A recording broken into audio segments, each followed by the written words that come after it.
할렐루야. 네, 이 새벽에 나오신 여러분이 우리 주님의 축복과 은혜가 함께하기를 간절히 바랍니다. 시편 112편은 111편과 연결되는 그런 시로 우리가 일반적으로 생각합니다. 그래서 시편 112편도 할렐루야라는 말로 시작돼서 우리는 이것을 할렐루야시다 이렇게 똑같이 부릅니다. 그리고 또 원어로 보면은 이 모든 것이 알파벳 순서로 되어 있기 때문에 알파벳시다 이렇게도 부릅니다. 그리고 이 시는 작자가 특정되어 있지는 않지만 시편 111편과 같은 작자에 의해서 저자에 의해서 기록되었다 이렇게 생각합니다. 근데 오늘 이 시의 내용은 정말 중요한 내용을 담고 있고 마치 시편 1편과 거의 비슷한 내용들을 많이 담고 있지만 그보다 더 구체적이고 더 자세한 내용을 담고 있습니다. 이 시의 질문은 여러분은 참 행복을 원하십니까? 이렇게 묻고 있습니다. 여러분은 다 행복하기 원하십니까? 네, 불행하기 원하는 사람은 난 불행이 좋아. 나는 늘 불행하고 싶어. 이런 사람은 없을 거예요. 우리는 다 행복하길 원합니다. 그것도 진정한 행복을 누리기를 원합니다. 세상 사람들이 생각하는 그런 행복, 뭐 돈 많고, 뭐 집 많고, 뭐 부유하게 살면 그게 행복이려니라고 생각하는 그런 것 말고 정말 예수님 안에서 참된 행복을 원하시느냐 하는 겁니다. 근데 여기 주시는 이 행복, 이 복의 내용들은 현세적인 복도 있지만 영적인 복이 더 강하게 우리에게 소개되고 있습니다. 그래서 믿음의 사람들이, 의인들이 누리는 축복, 예수를 잘 믿는 사람들이 누리는 행복은 어떤 걸까? 여러분들이 그 복을 깨닫고 그 복을 누리고 그 복을 쟁취할 수 있기를 주 이름으로 축원합니다. 근데 어떤 분들은 자신이 정말 이게 하나님이 많은 복을 주셨는데 그 복의 가치를 몰라서 나는 늘 불행하다고 생각하는 사람들도 있을 수 있어요. 나는 불행해. 우리 부모가 불행했고 나도 불행했고 우리 자식들도 불행하고 나도 불행하고 우리 교회도 불행하고 나도 불행하고 이거 참 불행한 거야. 근데 우리는 그런 어떤 세상적인 기준을 가지고 볼 필요는 없어요.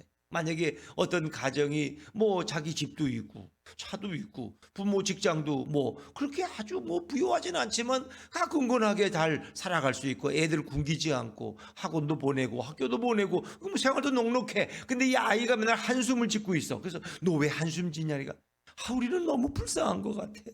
우리 집은 너무 가난해서 난 재미가 없어. 아니 네 집이 왜 가난하니?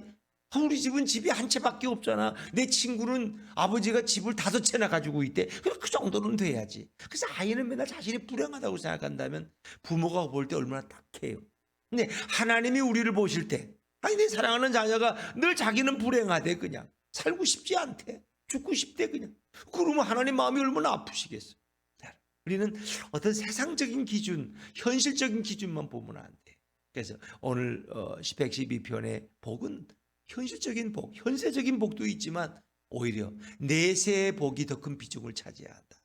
천국에서 누릴 그 성도의 그 행복을 더 많이 우리에게 말씀해 주고 있다. 그러나 하나님은 이 땅에서도 당신의 자녀들을 잘되게 하시고 또 번영케 하시고 그의 후손들까지 하나님이 책임지신다고 말씀하고 있어요. 자, 그럼 도대체 어떤 사람이 복 있는 사람일까? 자, 1절 말씀을 여러분이 먼저 읽어보셔야 돼요. 1절입니다. 1절 시작.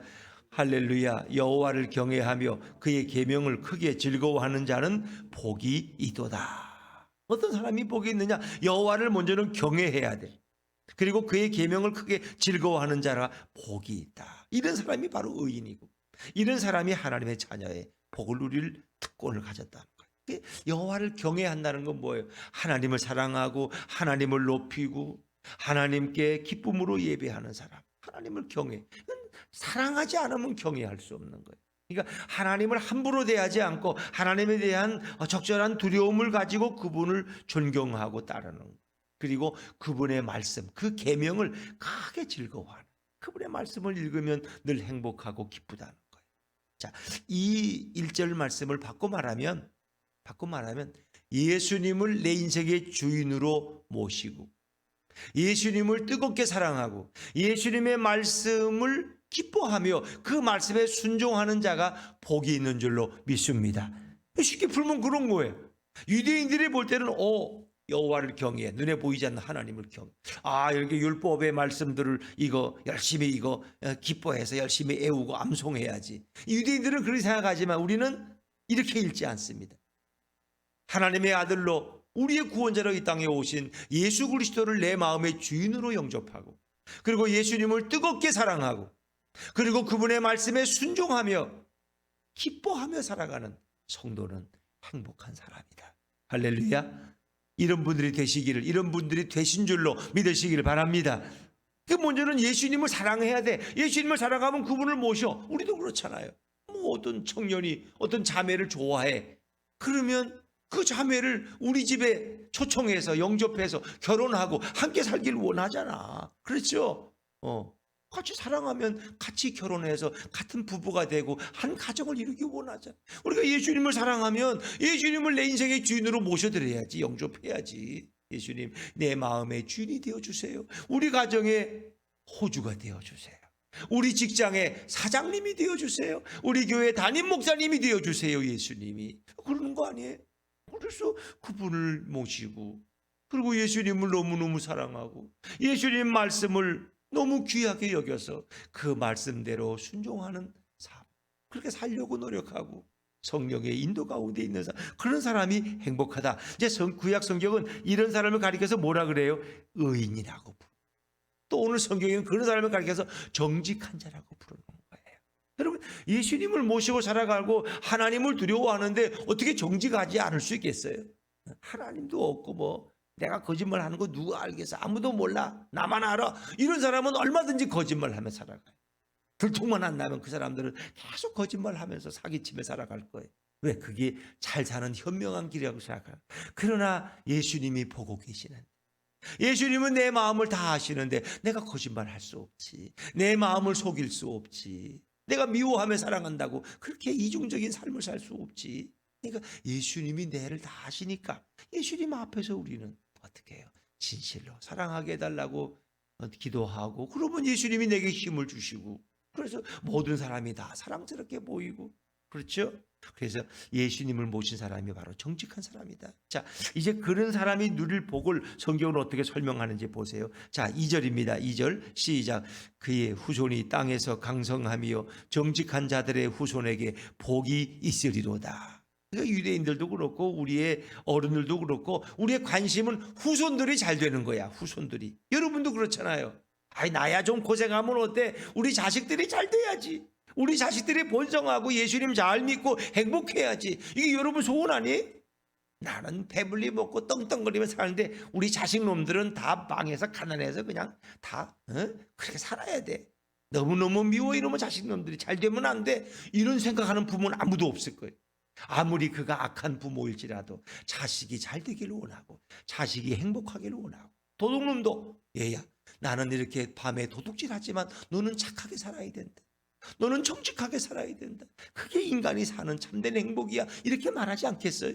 도둑도 얼마나 불안하겠어요. 밤에 남의 집에 들어가는 게. 적어도 도둑도 안 그래. 그래서 오늘 성경은 후손의 복에 대해서 먼저 말씀하시는 거예요. 그런 하나님을 경외하고 계명을 즐거워하는 자들은 그 후손이 땅에서 강성하다. 강성하다는 건 이 땅에서도 번영하고 잘 된다. 정직한 자들의 후손에게 복이 있으리로다. 그 후손들에게 하나님이 복을 주시는데 그 후손들의 가정에도 이런 부요와 재물이 넘친다. 자, 3절입니다. 3절 시작. 부와 재물이 그의 집에 있으며 그의 공의가 영구히 서 있으리로다.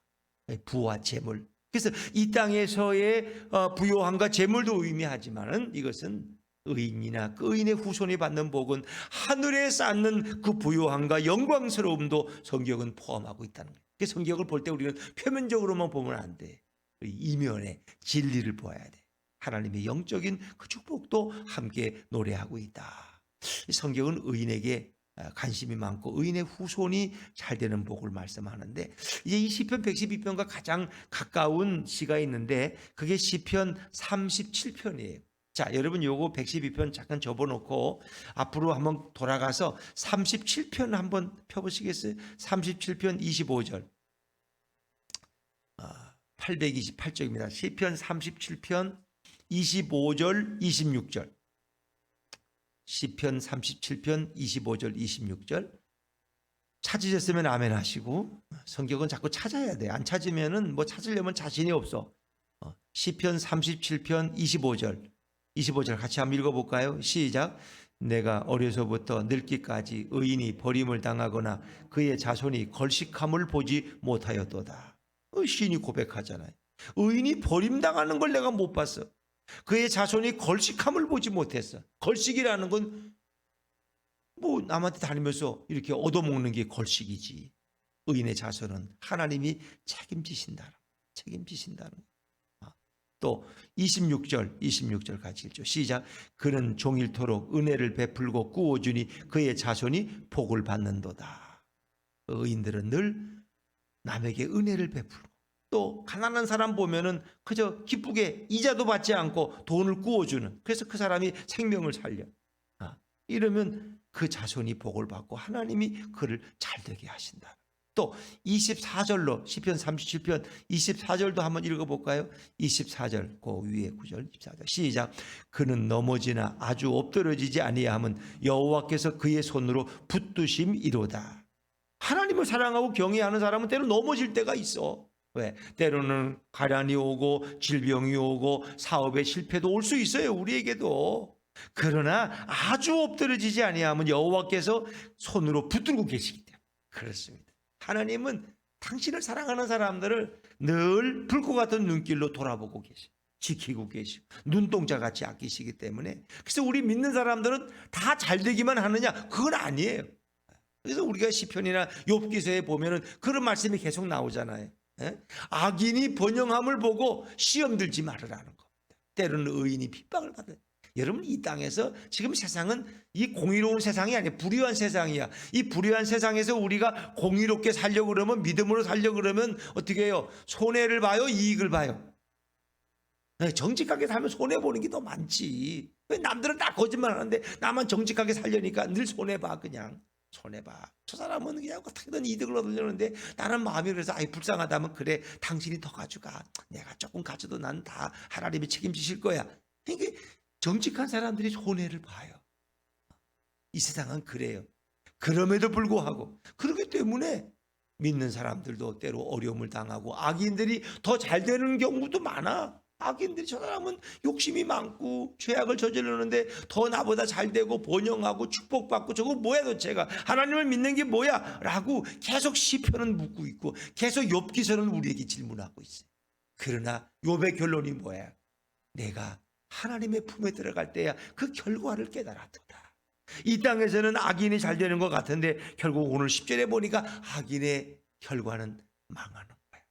그러나 의인은 때로 고난도 당하지만 하나님이 그 결국은 의인을 축복해 주시고 야오나 천국에서 그 행복을 누리게 하시더라는 거예요. 그러니까 의인에게도 고난이 있다 없다? 있다는 것입니다. 있어요. 당연히 있죠. 하나님이 어떤 계획을 가지고 의인들도 고난을 당하고 욥도 고난을 당하잖아. 욥처럼 의로운 사람이 어디 있느냐 말이에요. 다윗도 고난을 당하고, 요셉 같은 믿음의 사람도 고난을 당하고, 다니엘 같은 기도의 사람도 고난을 당하고, 잘못하면 죽을 뻔했어요. 사자굴 속에서 다니엘도 거기 들어갔다가. 그러나 하나님이 그를 보호하시잖아요. 사자굴에서도 살아나잖아요. 요셉은 지하 동굴까지 들어가도 그 감옥 속에서도 하나님이 기막힌 방법으로 요셉을 일으키잖아요. 그래서 그가 가장 지하로 떨어졌지만 고속열차를 타고 국무총리가 되잖아요. 그러니까 이게 하나님의 방법이다. 그러니까 우리가 병들면 하나님이 나를 데려가시려고 죽이려고 아주 병을 주셨구나, 이게 아니고 하나님이 우리를 축복하시려고 때로는 질병을 허락하실 때도 있고, 때로는 사업이 어렵게 하실 때도 있고, 때로는 가난을 경험하게 하실 때도 있고, 그러나 하나님은 오늘 우리를 반드시 일으키시고 붙드시고 회복시키시는 것을 믿으시기를 바랍니다. 자, 그게 성경이 말씀하고자 하는 거예요. 자, 그래서 오늘 후손들이 이렇게 복을 받는다. 자, 또 이 의인들에게 주시는 또 복이 또 있어요. 4절입니다. 4절 같이 읽죠. 시작. 정직한 자들에게는 흑암 중에 빛이 일어나나니 그는 자비롭고 긍휼이 많으며 의로운 이로다. 이 정직한 자들이라는 것은 바로 믿는 자들, 의인들을 얘기하는 거예요.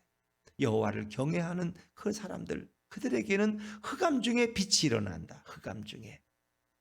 그러니까 어두운 가운데서도 그들은 빛된 인생을 살아갈 수 있다는 거예요. 빛된 인생. 하나님이 반드시 구분하고 계세요. 그래서 그들이 이 사회에서 빛의 역할을 감당하기도 하고 예수님의 빛을 반사하는 그런 빛이 되기도 하고 소금이 되기도 하는 거예요. 그렇죠? 그리고 또 하나님은 어둠 속에서도 그들에게 빛을 비춰주신다.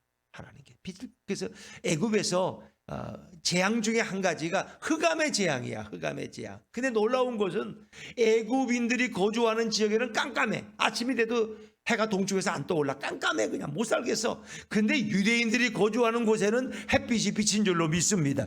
이게 놀라운 거예요. 하나님이 어떤 상황 속에서도 이 정직한 자, 의인들에게는 이렇게 빛을 비춰주신다. 그래서 그는 자비롭고 긍휼이 많으며 의로우니로다. 늘 그런 자비로운 인생을 살고 은혜를 베풀고 그리고 의로운이라는 지명을 받는다는 거예요. 자, 또 이런 하나님의 의인들은 어떤 늘 남에게 관대하고 은혜를 베풀 줄 알아. 그러니까 나만 잘 먹고 잘 사는 게 아니라 늘 나보다 더 어려운 사람이 있으면 그런 사람들을 배려하는 마음이 늘 있어요. 그게 이제 예수님이 우리를 사랑하신 것처럼 우리도 이웃에 대한 늘 배려의 마음이 있어야 돼. 자, 5절입니다. 5절과 7절 시작. 은혜를 베풀며 꾸어주는 자는 잘 되나니 그 일을 정의로 행하리로다. 은혜를 베풀며 꾸어주는 자. 이 꾸는 것은 돈꿔 주는 거고 은혜를 베풀어. 어려운 사람을 보면 그냥 지나갈 수 없어. 굶주린 사람을 보면 뭔가 내 것을 내어서 먹여야 되고. 그렇죠? 정말 가난해서 어려운 사람이 있으면 내 돈을 꾸어주는데 이자를 받지 않고 꾸어주어서 그로 하여금 그 위기를 넘기게 하는 사람. 이런 사람은 하나님이 축복하시고 반드시 갚으신다는 거예요. 그래서 구제란 뭐냐? 우리가 가난한 사람들을 구제함으로써 일반적으로 그들이 하나님의 복을 받는 길을 하나님은 열어주시는 거예요. 마치 보면. 그래서 늘 예수님을 모시고 살아가는 사람들은 다른 사람에게 은혜를 베풀 줄 아는 그런 긍휼의 마음을 가지고 있어야 돼요. 어려운 사람들이면 도울 줄 아는 그런 마음도 있어야 돼요. 근데 그 일을 정의로 행한다는 의미는 뭘까요? 내가 막 많아서 풍성풍성 이런 것이 아니라 정말 나도 이렇게 검소하게 살면지만 나보다 더 어려운 사람들을 보면 도울 줄 아는 그런 마음, 그런 것을 하나님께서 마음에 주셔서 그런 그 모든 것을 공정하게 행할 수 있다. 또 세상에 어떤 잘못된 소문을 들고 내게 어떤 어려움이 와도 의인들은 요동치 아니하고 흔들리지 않는다는 거예요. 자, 6절입니다. 6절 시작. 그는 영원히 흔들리지 아니하며 의인은 영원히 기억되리로다. 이 흔들린다는 것은 뭔가 세상의 어떤 잘못된 삶에 끌려가는 어떤 부패하고 마음이 흔들리는 어떤 죄악에 빠져가는 그런 것인데 그들은 세상에서 악에 빠져가지 않는다.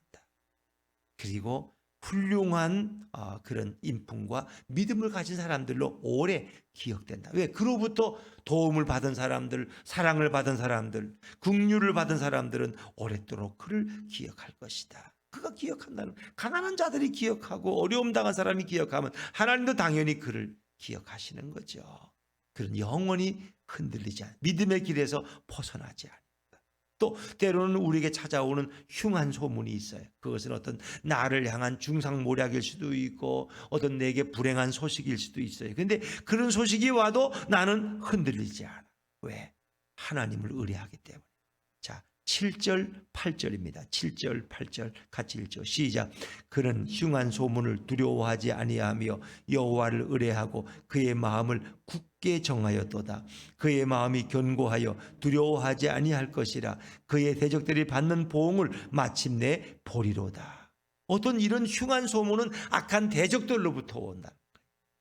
그래서 악한 대적들이 내게 나쁜 소문을 퍼뜨리고 나를 중상모략하고 넘어뜨리려고 하고 뭐 예를 들면 그럴 수 있어요. 직장에서나 회사에서도 그럴 수 있고 이웃 사람들이 그럴 수도 있어요. 근데 그런 소리를 들어도 두려워하지 않아. 왜? 하나님이 내 편이 되시기 때문에.